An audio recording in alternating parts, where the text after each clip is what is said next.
Well, thank you again for the invitation. It's a pleasure to be here. I've had some really good conversations with a number of you. Very enlightening. I appreciate it.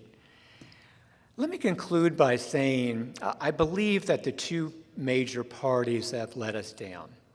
I was a member of one of those parties, I won't tell you which one, for quite a while. I was raised in a home where my father was a Republican and my mother was a Democrat, so I was politically homeless for a long time because I couldn't pick one or the other.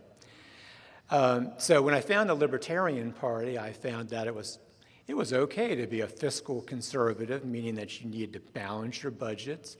Now, I think that applies not just in the household, it applies in our organizations, it applies in your businesses, it applies at the state government level. I think it should apply at the federal government level as well. So this is another thing where I think we've got to stop the accumulation of debt, $13.5 trillion in debt, another $100 trillion in off-balance sheet commitments that we're kicking down the road to the next generation is just wrong. So I think baby boomers in my generation, we have an obligation to the next generation to get the spending under control. That means to cut spending.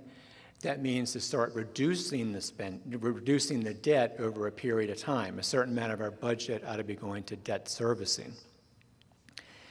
Then on the social issues, again, I don't think we're dealing with immigration.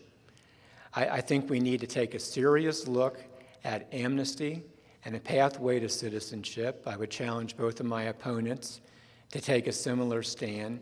This is not an issue we can continue to avoid. We need rational discussion about this. We need workers in this country, and we need to bring them out of the shadows and make them part of the system. Thanks again for the invitation. Thank you, Dr.